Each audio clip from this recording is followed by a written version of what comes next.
j'espère que vous allez bien. Aujourd'hui on se retrouve dans la dernière vidéo de ma série Back to School 2021 et j'ai très envie de vous faire une vidéo où je vous montre comment être productif et efficace dans son travail parce qu'on approche très bientôt à la rentrée scolaire et c'est vraiment, je trouve, quelque chose que tous les étudiants souhaitent, c'est d'être à la fois efficace et en même temps travailler le moins possible, en tout cas pas passer des heures pour ne pas se lasser de ce qu'on fait. Donc c'est pour ça que j'ai décidé de réunir mes meilleurs conseils pour vous les partager dans cette vidéo. Et avant de commencer, je suis vraiment très heureuse de vous annoncer que cette vidéo est en collaboration avec l'application Otalent. Stop, arrête de scroller 2 secondes s'il te plaît.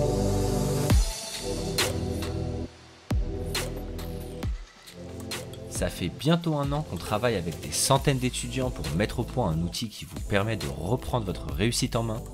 Bonne nouvelle pour toi, notre application Otalent est maintenant disponible sur le Play Store. Otalent, c'est le premier coach réussite gratuit disponible quand tu en as le plus besoin. Alors laisse-nous la chance de t'accompagner vers ta réussite et télécharge notre application dès maintenant. Une application entièrement gratuite que vous pouvez télécharger sur votre téléphone et elle permet d'avoir accès à de nombreuses fonctionnalités qui peuvent aider chaque étudiant et ça je trouve le principe hyper chouette. Vraiment je l'ai testé et j'adore l'application donc je vous la conseille vivement. Mais de toute façon je vais vous en parler plus en détail dans le reste de la vidéo. Mais je remercie encore une fois Otalent de m'avoir fait confiance pour faire cette vidéo et moi je suis hyper contente de soutenir des jeunes applications comme ça qui développent pour les étudiants parce que je trouve ça hyper important et finalement quand on y réfléchit il n'y en a pas tant que ça pour nous aider dans notre travail et en tant qu'étudiante parce que je suis toujours en études je trouve ça hyper utile donc voilà, merci encore à eux. Et sur ce j'arrête de parler et je vous laisse tout de suite découvrir mes conseils pour pouvoir être productif dans votre travail. Donc la première chose vraiment très importante à faire c'est de déterminer clairement vos objectifs que vous avez à réaliser. Il faut vraiment détailler votre tâche. Je vous donne un exemple, quand vous avez un exposé à faire, vous n'allez pas mettre dans votre to-do list faire l'exposé parce que vous n'allez pas le faire en une fois, c'est genre impossible. Du coup le mieux c'est de mettre faire mes recherches, faire l'intro, la conclusion, faire partie 1, faire partie 2. Donc c'est vraiment de détailler chacune de vos tâches, ainsi comme ça vous pourrez voir clairement là où vous allez et ce sera plus motivant parce que si vous dites faut qu'aujourd'hui je finisse mon exposé mais tu sais pas par où aller, ça va être vraiment compliqué de se mettre au travail. Et donc comme je dis, vous aurez vraiment plus la sensation d'avancer dans votre travail parce que petit à petit vous allez voir les étapes avancer et du coup c'est vraiment beaucoup plus satisfaisant. Un autre avantage de pouvoir détailler vos objectifs, c'est que vous allez pouvoir mieux les répartir sur votre emploi du temps. Je vous conseille notamment en fait pour chaque sous-objectif de mettre un temps approximatif parce que vous n'allez pas mettre à la minute près, mais par exemple je sais pas, faire des recherches environ 2 heures, rédiger l'introduction environ 30 minutes. Donc voilà, vraiment mettre un temps approximatif, mais c'est vraiment pour avoir une idée de combien de temps exactement ça va vous prendre et de voir si votre objectif est réalisable ou pas dans le temps que vous êtes fixé et le temps imparti, parce que voilà, faire un exposé on peut pas forcément le faire en une journée. Voilà, je reviens sur cet exemple. Mais je trouve que c'est le plus parlant pour illustrer cette astuce. Ensuite, le deuxième conseil que je vais vous donner, c'est tout simplement de visualiser votre travail une fois que vous avez déterminé vos objectifs. Comme ça va vraiment préparer votre cerveau à l'action et vous allez voir directement ce que vous avez à faire. Donc pour ça, je vais vous donner 3 méthodes différentes. Après, c'est à vous d'appliquer celle qui vous convient le mieux. Alors la première méthode, c'est la classique, c'est d'afficher soit un semainier ou une to-do list sur votre mur en face de votre bureau. Comme ça, vous pouvez la voir quotidiennement exactement les tâches que vous avez à faire. Donc ça, c'est vraiment la méthode classique, mais je voulais quand même vous la partager. La deuxième méthode, c'est en fait de prendre tous vos classeurs, vos fiches d'exercice par exemple que vous avez à faire et l'étaler sur votre lit, comme ça une fois que vous faites votre tâche, vous l'enlevez et rangez dans le placard. C'est vraiment quelque chose que je fais quand je fais mes révisions par exemple, j'ai plusieurs matières à réviser, je les étale tous sur mon lit et une fois que j'en ai révisé une, je la range et comme ça permet de vider l'espace au fur et à mesure et c'est assez satisfaisant. Alors je dis sur un lit mais ça dépend après l'espace que vous avez, moi c'est que j'ai un grand lit du coup j'étale tout dessus. Et la dernière méthode c'est avec une feuille blanche, en fait je trouve ça très visuel, c'est une amie qui fait ça et j'adore l'idée. En fait sur chaque petit post-it de couleur vous allez mettre une tâche que vous avez à faire et soit vous la barrez quand vous l'avez terminée, soit vous enlevez directement le post-it et ça vide votre feuille au fur et à mesure et comme ça vous pouvez aussi l'afficher dans votre chambre et je trouve ça hyper visuel en fait d'avoir les couleurs comme ça, puis en plus général les post-it c'est des couleurs flashy donc c'est hyper satisfaisant. Vous pouvez même faire un code couleur comme ça vous savez exactement ce que vous avez à faire, je sais pas, par exemple en jaune les choses qu'il y a à apprendre, en rose les travaux écrits, en bleu les exercices, je dis au hasard mais vous voyez un petit peu ce que je veux dire. Comme ça votre cerveau en plus va encore mieux visualiser le travail que vous avez à faire, c'est divisé en plusieurs catégories. Cette astuce vous permet deux choses, déjà ça permet de vous décrire vos tâches, ça permet de se vider l'esprit parce que parfois on a plein de choses en tête et du coup on sait pas trop par où commencer et c'est à ce moment là qu'on procrastine donc c'est pas la chose à faire. Et la deuxième chose c'est que ça va vous permettre d'être satisfaisant parce que je ne sais pas vous mais je pense que c'est prouvé scientifiquement, quand on coche une case, quand on surligne un travail qu'on a fait, c'est une dose de motivation qu'on reçoit et du coup c'est hyper satisfaisant. C'est pour ça que visualiser son travail et voir le travail diminuer au fur et à mesure, c'est hyper motivant pour continuer dans sa lancée. Donc voilà, c'est vraiment des astuces que je vous donne pour pouvoir visualiser votre travail. Je pense que vous avez compris ce que je voulais dire. Ma troisième astuce, c'est vraiment de trouver votre propre méthode de travail. C'est super important en fait pour mémoriser rapidement ces cours. On a chacun une méthode différente. Il y en a qui sont plus visuels, d'autres qui sont plus auditifs, etc. Je sais qu'il y en a beaucoup qui pensent qu'on n'a pas forcément une méthode, mais à mon sens, on a chacun sa méthode personnelle pour travailler. Alors après, ça peut être un mélange de deux sens, bien évidemment, c'est pas forcément que visuel, que auditif, et ça peut dépendre aussi selon les matières. Il y a peut-être des matières où vous arrivez mieux à l'oral, d'autres mieux à l'écrit. Chacun a vraiment sa technique, et du coup justement l'application Otalent propose plein de podcasts pour trouver sa meilleure méthode justement pour bien mémoriser vos cours. Je les trouve hyper bien faits, ils sont vraiment aidants, donc je vous conseille d'aller les écouter. Ça ne coûte rien encore une fois puisque l'application est entièrement gratuite. Donc voilà, vraiment, c'est vraiment bien pour en fait trouver ce qui nous aide le mieux à retenir rapidement. Parce que avec toutes les méthodes, vous pourrez retenir. Le seul truc qui va changer, c'est le temps d'apprentissage. Et entre nous, je pense que tout le monde a envie d'apprendre un cours rapidement, ce qui est quand même plus logique. Pour vous donner un peu une idée, je sais que moi, quand j'apprends mes fiches, je suis à la fois visuelle et auditive, c'est-à-dire qu'en fait, j'ai ma fiche A4. Voilà, tout est sur la même fiche, j'ai mis des couleurs, etc., un code couleur. Et je sais que je peux l'apprendre en 30 minutes. C'est à peu près, bien évidemment, ça dépend de la difficulté de la fiche. Mais en 30 minutes, je sais que je peux la mémoriser en la lisant à voix haute et la répéter, la répéter, la répéter pour que ça rentre. Et après, je peux la répéter à voix haute. Comme ça, c'est vraiment une technique que j'utilise lors de mes examens en fait pour apprendre certaines matières où je fais des fiches justement. Donc voilà, ça mélange à la fois le côté visuel mais aussi le côté auditif parce que je parle pour réciter mes fiches. Vous le savez de toute façon si vous avez regardé certaines de mes vidéos, je l'avais déjà dit, mais c'est vraiment quelque chose que je fais et qui m'aide beaucoup parce que depuis que j'ai trouvé cette technique, je gagne du temps dans l'apprentissage parce que moi, recopier, ça me sert à rien. Enfin, en tout cas, ça me fait pas apprendre plus facilement. Donc voilà, après c'est vraiment à vous de tester au début plusieurs méthodes pour trouver celle qui vous convient le mieux et ainsi gagner du temps dans vos révisions. Mon quatrième conseil, je ne sais pas si vous avez déjà entendu cette citation, c'est très simple, c'est la motivation entraîne l'action. Forcément, quand on est motivé, on a plus envie de faire les choses, mais également l'action qui entraîne la motivation. Cette citation, je l'ai entendue je crois il y a 1 an et depuis c'est vraiment quelque chose que je trouve véridique. En fait, si vous dites je suis pas motivée, j'ai pas envie de le faire, je veux pas me mettre au travail, bah ça va pas avancer et vous allez pas avancer dans vos travaux, sauf que en général en cours on a des dates limites, genre si vous avez des exercices à faire pour le vendredi je ne sais combien ou encore une évaluation en fin de semaine, il va bien falloir à un moment vous mettre dans votre travail. Du coup, passez donc à l'action parce que plus vous allez reculer, plus vous allez être démotivé par le nombre de tâches qui va s'accumuler et surtout par le temps restreint qui va vous rester.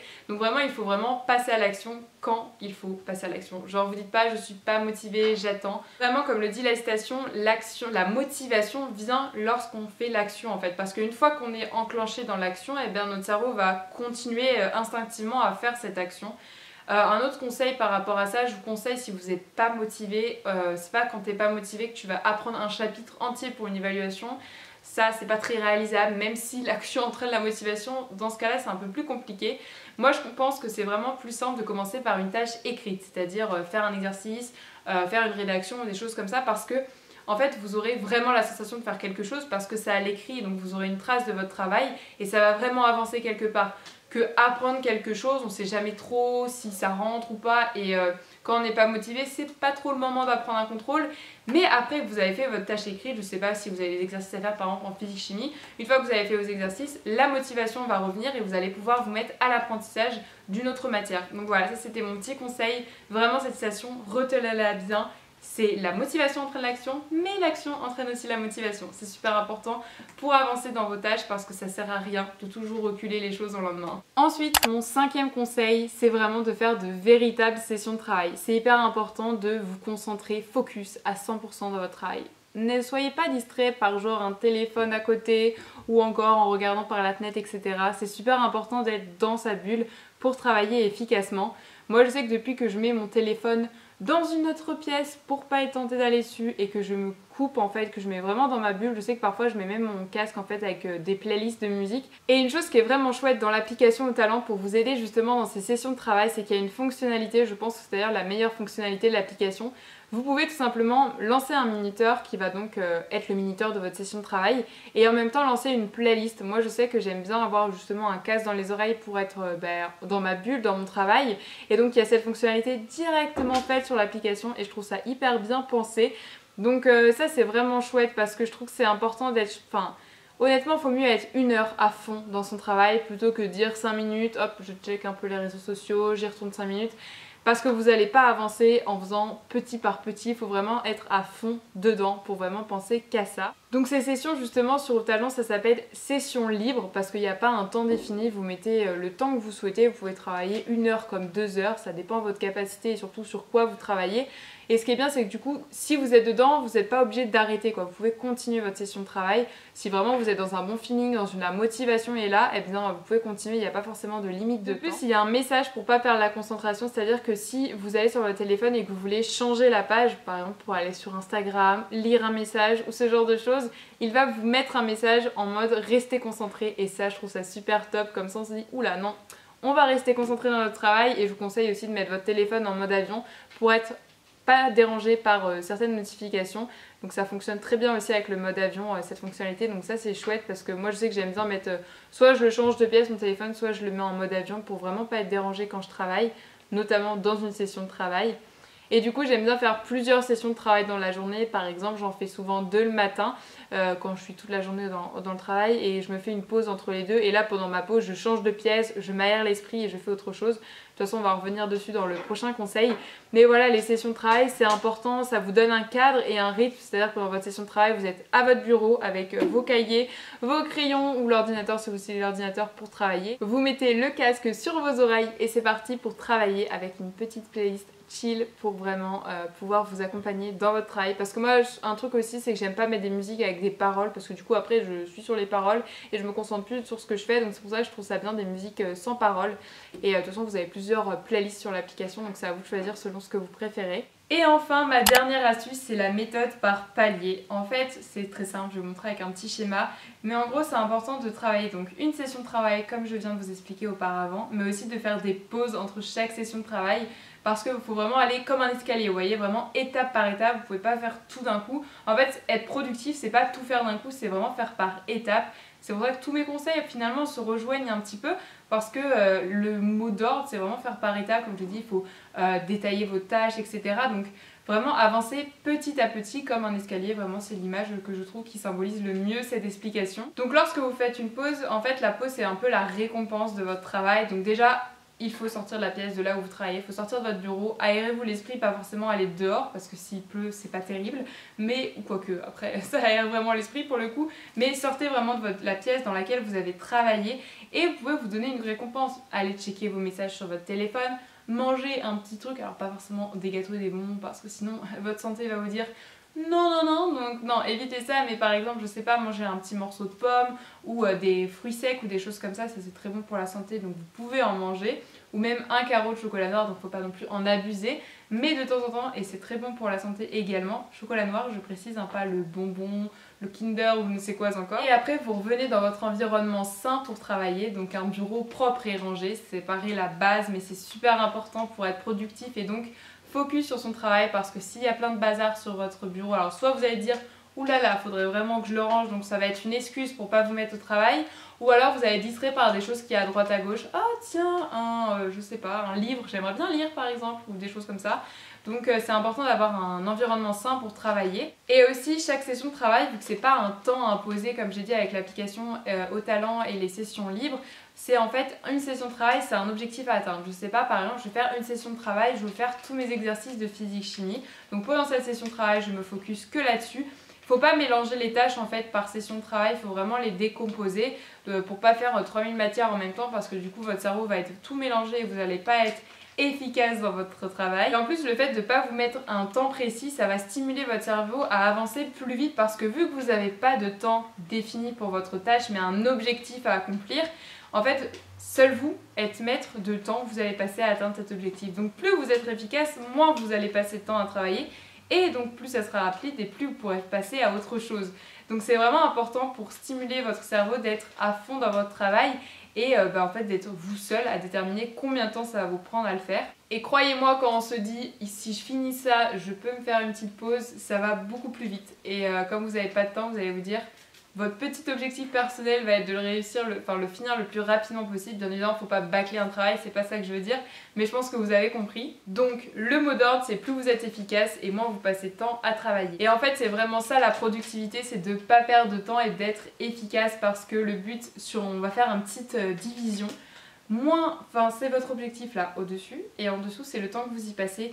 Et moins vous y passez de temps, plus l'équation sera bonne. Je sais pas si peut-être les esprits matheux vont comprendre ce que je veux dire, ou avec le schéma peut-être sera plus clair. Et du coup, c'est l'objectif de la productivité, c'est de passer le moins de temps possible à faire une tâche dont vous avez besoin de réaliser. En l'occurrence là pour les cours, tout ce qui est devoirs, évaluation à réviser et ce genre de choses, et j'en passe. Et voilà, cette vidéo touche à sa fin. J'espère qu'elle vous aura plu, mais surtout vous aura aidé pour travailler encore mieux et pour obtenir de meilleurs résultats, parce que c'est aussi pour ça qu'on travaille.